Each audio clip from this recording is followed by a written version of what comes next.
আপনি যে কথাগুলো কইতে গেছেন না, আপনার এই কথাগুলো শুনে না আর কিন্তু মাথা গরম হয়ে যাচ্ছে। আমি তো দেখি ভালো মানুষই মনে করেছিলাম, না আপনি যে ভিতরে ভিতরে তো শয়তান, আর তো এটা বুঝিনি। আপনার মতলব কিন্তু আমি খুব ভালো করে বুঝি জামিল ভাই। আপনার এই বেহায়াপনা আর শেষরামি কোনোদিনও শেষ হইব না। আমি বেহায়া, আমি শাস্ত্রা। আচ্ছা, আমি কি বেহায়া বলা করছি, কি শাস্ত্রামি করছি? বেহায়া নয় তো কি? চিন্তা না করে কোনো উপায় আছে? তোর যে মাথা গরম, এই ভালো আছো তো এই খারাপ আছো, বুঝছ না তুই? মাথাটা শুধু আমারই গরম, আর আপনারটা হলো ডিপ ফ্রিজ, তাই না? এই যে দেখ, তোর মাথা গরম আবার গরম শরীর। হোক, আপনার ডিপ ফ্রিজ থেকে একটু বরফ দিয়ে দেন, তাহলে তো মাথাটা ঠান্ডা হয়ে যাবে। মাথা ঠান্ডা করণে আর একটু ওষুধ বাকি আছে। আপনার ভাষা নোয়াখালী নোয়াখালী মনে হচ্ছে। আজ যতই সুন্দর করে কথা কই না কেন, নোয়াখালীর টান থাকবে, মাতৃভাষার টান, বুঝলেন না? তুমি না কইছো যে শহরে গেছে টাকা পাঠায়, সেটা দিয়ে তুমি সংসার চালাও, নিজে চলো। হ্যাঁ, এই যে মাইয়াটা এত কষ্ট করে শহরে গিয়া টাকা কামাই করে পাঠাইতেছে, তুমি এই যে এগুলি করে নষ্ট করতেছো, মাইয়াটার কি ভবিষ্যৎ নাই? হ্যাঁ, সত্যি আমি মিয়াজি বাড়িতে আসছি। মিয়াজি বাড়ি? তো কার ঘরে? আমারে চিনলেন না? আমি চঞ্চলের বোন। ও, চঞ্চলের বোন। কোন জায়গায় থাকছি, কোন জায়গায় খাইতাছি, তোর তো কোনো খবরই নেই। হ্যাঁ, ভুলেই গেছো? শেষ করেন, শেষ করেন। এই রাখ ফোন, এক হালা এসে দেখি তো কি কইবার চায়। হালা না, আমি আপনার দুলা ভাই। এই গ্রামে আপনি তো ঢাকার থেকে আইছেন না, আপনার দুলাভাইয়ের বাড়ি, আমি আপনার দুলা ভাই। তা আমি তো আপনাদের ঠিক ব্যাপারটা পারতাছি না ভাই। সিনানের ব্যবস্থা করতেছি, চলেন, সিনানের ব্যবস্থা করে দিতেছি আপনাকে। চলেন মানে আপনি কইবেন আর আমি যাবো? আরে ভাই, আপনি বুঝছি, আপনি যে ফোনে কথা কইতেছিলেন না, আমি সব শুনছি, আমি বুঝছি। একটু ইয়ারকে ভাই আমি করলাম আর কি। চলেন, আপনি ওই যে মোল্লা সাহেবের এখানে আসছেন না, এই কাদের মোল্লা সাহেবের এখানে হ্যাঁ, সব পুলিশের লোক মনে করেন না, পুলিশের লোক মনে করেন না, খালি সন্ধ্যাটা হইতে দেন, তারপরে দেখেন যে ব্যবস্থা কি হয়। চলেন চলেন ভাই, চলেন, আসেন। ঠিক আছে। কাকা, আমাকে কি ডাকছেন? হ্যাঁ ডাকছি, তোর সাথে আমার জরুরি কথা আছে। কি জরুরি কথা? আরে দুদিন পরে তো নির্বাচন, তো নির্বাচনের বিষয় কিছুই তো জানলাম না, কই থাকস কি করস আশেপাশে কিছুই বুঝলাম না। কাকা, আমি তো সারাদিন আপনার নির্বাচনের কাজই করতেছি, প্রচারণা চালাইতাছি।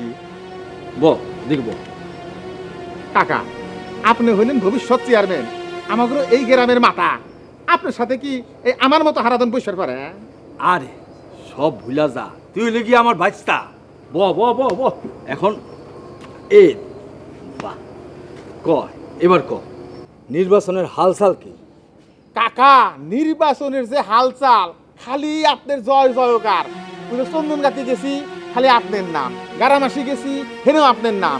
আবার মনে করেন যে বটের শর্ত বিরাজ করে পারা আছে না বাইনাগাতি, হেনেও খালি কাদের মোল্লা আর কাদের মোল্লা কাদের মোল্লা।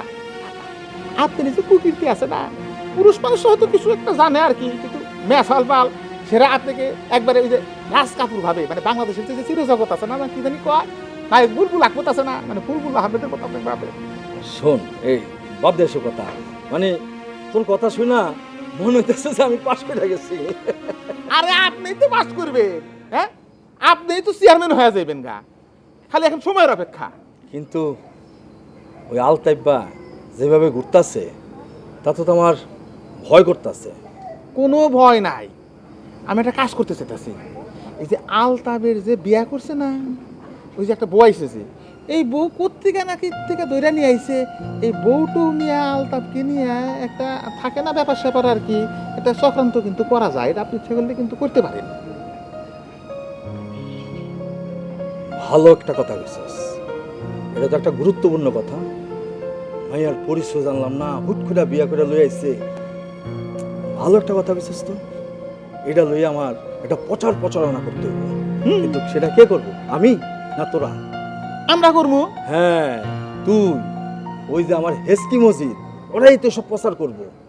এখন তোদের কাজ হলো যে কিভাবে এই সব গ্রামের মানুষে আলতাবের বিরুদ্ধে প্রচার করে দেয়।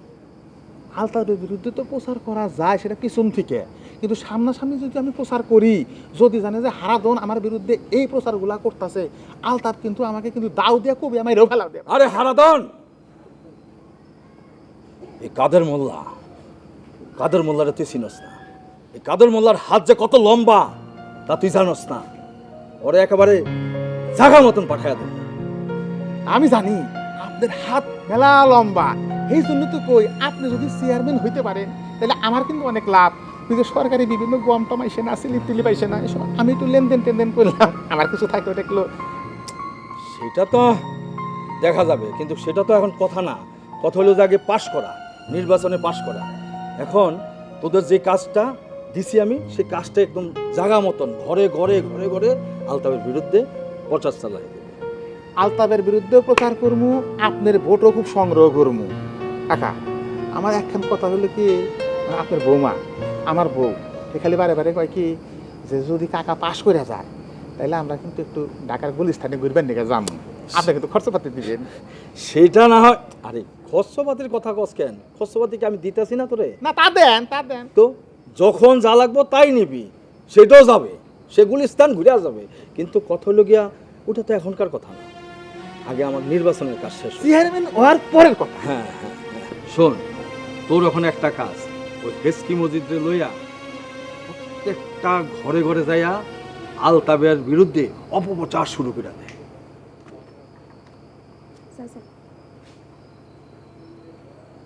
চাচা আপনার চা। আরে না না, চা তুমি খাও। হ্যাঁ, কি ধরনের কথা কম? চা হইলো আপনার, আমি খাম কেমনে? আরে তোর, তুমি হইলে গিয়ে আমার অতিথি। নাও নাও, আরে এদিকে তাকাও, নাও চা খাও। হ্যাঁ, চাচা হানের একখান কথা জিগাইতাম আর কি। আজকে কোনো মেহমান আইব না, আপনার বাসায় তো মেহমানের কোনো অভাব নেই। আরে নির্বাচনের সময় তো রান্না বান্না করা নাকবা। হ্যাঁ হ্যাঁ, এখন তো মনে করো নির্বাচন, বুঝলা? তো নির্বাচনের ভিতরে নানান লোকজন আসে, এদেরকে খাওয়া দাওয়া করতে হয়, বুঝলা? আজকে তুমি 10 জনের পাক করে রাখো, জানি তোমার কষ্ট হয়, তারপরে একটু নির্বাচন পর্যন্ত একটু কষ্ট করো। জি চাচা। এই হারাদা আমার দিকে থাক। কাকা কিছু কইলেন না? হ্যাঁ, আচ্ছা তুমি যাও না, তুমি যাও। আচ্ছা আচ্ছা। হারাদন, কাকা চা খাও, তা তো খাইলামই কাকা। বাকিটা শেষ করো। করতেছি কাকা। কি কইছি মনোযোগ দিয়ে শুনছো? হ্যাঁ, শুনছি। কি কাম তোমার? ওই যে আলতাফের বিরুদ্ধে অপপ্রচার চালাইতে হবে ঘরে ঘরে যাই। হ্যাঁ, এটা হইলো সবচেয়ে বড় কাজ। আর কিভাবে বউটা আইছে সেটার বিষয়ে জানাইবা সবাই, ঠিক আছে? তাহলে কাকা আমি এখন যাই, কথা কিন্তু ওইটাই রইল। আইসি।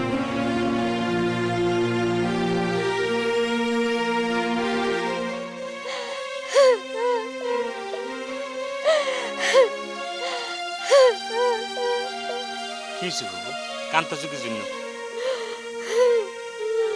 আরে ফুফু, তুমি যদি খুইলা না কও তাহলে আমরা কেমনে বুঝবো কিলিয়া কান্তাছো? কেমনে তোর বোনের সম্পত্তি লেগা হে? হ্যাঁ, আমি তোর ফুবু, আমি সম্পত্তি পাই না? হ্যাঁ, তোর বই নিয়ে হে সম্পত্তির লেগা, আর তোর দুলাবাই মিল্লা মিল্লা সম্পত্তির লেগা কান্দে না? এটা কি ঠিক? এখন শুনতাছি তোরা বলে তোরা বোন জামাই দে বোনের সম্পত্তি দিয়া দিবি। হ্যাঁ, ওই আমার বোনের পোলা সম্পত্তি পায় নাই, তাইলে ওরা পাইব কি লিগা? ফুফু, কান্দনও কমাও, রাগটাও একটু কমাও। আমি তোমার কথার উত্তর দিতেছি। কিসের উত্তর দিবি তোরা? হ্যাঁ, তগো আমার চিনা হয়ে গেছে, যদি সম্পত্তি দিতেই হয় তাইলে আমার বোনের পোলারে আগে সম্পত্তি দেওয়া লাগবে। এই ফুফু, হ্যাঁ কোনো দোষ করে নাই, তুমি আগে কান্নাটা থামাও।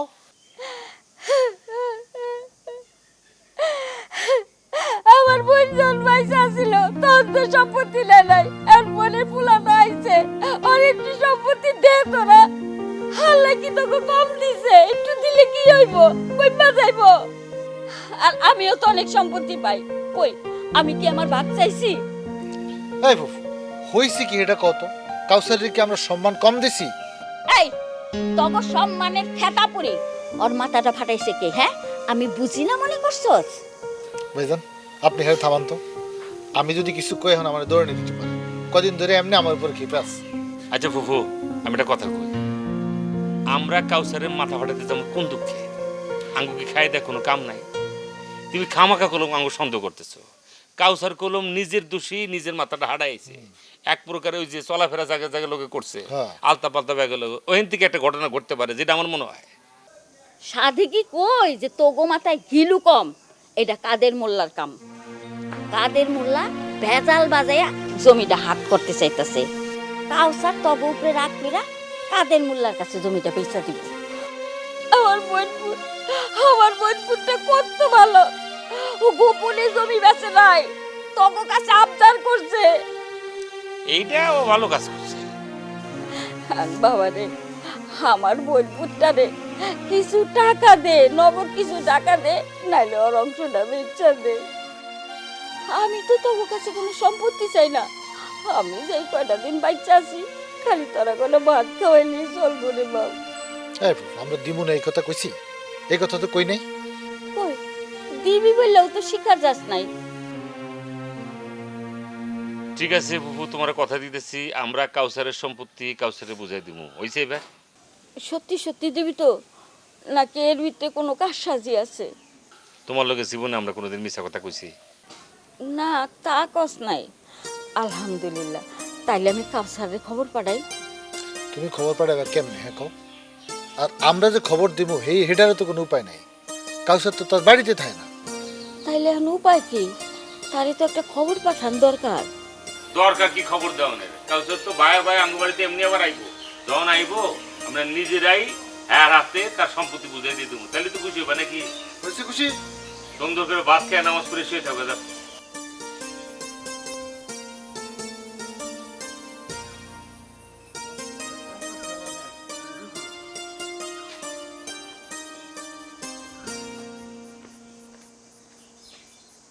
হ্যাঁ, আরে আমি তো কথা বলেছি, বললাম তো। আর সব মামলার ব্যাপারে আমাকে একা কথা বলতে হবে, তাহলে তোমরা কি করছো? হ্যাঁ, ইতিমধ্যে আমি সবুজবাগ থানার ওসির সাথে কথা বলেছি। তোমরা সবুজবাগ থানার ওসির সাথে যোগাযোগ করো, তারপরে এটা নিয়ে কথা বলবো। ঠিক আছে, এখন রাখি, পরে এটা নিয়ে কথা হবে। আসসালামু আলাইকুম স্যার। ওয়ালাইকুম আসসালাম। কি ব্যাপার কামাল, কেমন আছো? জি স্যার, ভালো আছি স্যার। তা কি অবস্থা সর্বশেষ? ভালো স্যার, সব কিছু ভালো। তা রেজাউল, তোমার কি অবস্থা? জি স্যার, ভালো। আচ্ছা রেজাউল, তোমাকে একটা দায়িত্ব দিয়েছিলাম, সেটা তুমি কি করলে? আমি খোঁজ খবর লাগাইছি, সন্ধ্যার মধ্যে একটা রেজাল্ট হয়ে যাবে। Good, very good. আচ্ছা কামাল, তুমি এটার ব্যাপারে নজর রাখবে, কারা কারা এর সাথে জড়িত এবং বহিরাগত কারা এর সাথে আবার ইনভলভ হয়েছে, এটা তুমি কিন্তু সিরিয়াসলি খেয়াল রাখবে। জি স্যার, আমি বিষয়টা দেখতেছি স্যার। শুধু দেখলেই হবে না, চোখ কান খোলা রাখেই কাজ করতে হবে। জি স্যার। আমাকে আর আরমানকে সরাসরি নোটিশ করবে, যেন বাইরে কোনো বহিরাগত এটার মধ্যে ইননাক করতে পারে। জি স্যার, বুঝছি। আর স্যার, আমার মনে হয় কাদের মোল্লাকে সরাসরি গ্রেপ্তার করে রিমান্ডে নিলে সব তথ্য পাওয়া যেত। বিষয়টা তুমি যত সহজ মনে করছো কামাল, তত সহজ নয়। কারণ আমাদের কাছে সত্যিকারে কোনো এভিডেন্স নাই। এভিডেন্স ছাড়া আইন অন্ধ, আর এভিডেন্স ছাড়া কাউকে গ্রেপ্তারই করা যায় না। Sorry sir. সরি বলতে হবে না, যেটা বলি সেটা মনোযোগ দিয়ে কাজ করো। আর রেজা। জি স্যার। তোমাকে আরেকটা দায়িত্ব দিই। বলেন স্যার। গ্রামে এমন কোনো ভুক্তভোগী আছে কিনা যারা সত্যিকারে অভিযোগ করতে চায়, কিন্তু ভয়ে তারা অভিযোগ করতে পারছে না, এটা তুমি খুঁজে বের করবে। জি স্যার, এমন লোক আছে, আপনার সামনে আসি বলবে কিনা সেটা সন্দেহ আছে স্যার। তুমি শুধু খুঁজে বের করো, প্রয়োজনে আমার কাছে নিয়ে এসো, আমি তাদের সাথে কথা বলবো এবং তাদেরকে আমি আশ্বস্ত করব। তোমাকে যেই দায়িত্বটা দিচ্ছি এটা তুমি ভালোভাবে পালন করো। সেভাবে করতেছি স্যার। ঠিক আছে, আমার কথা বলবে, প্রয়োজনে আমার কাছে নিয়ে আসবে, তারপর আমি দেখব। ঠিক আছে স্যার, আপনি যেভাবে বলবেন আমরা সেইভাবেই কাজ করব। আচ্ছা কামাল এবং তুমি, তোমরা দুজন ঠিকঠাক মতো কাজ করবে আমি যেভাবে বলেছি। তাহলে তোমরা এখন আসতে পারো। ঠিক আছে স্যার, আসি তাহলে। আসসালামু আলাইকুম স্যার। আসসালাম।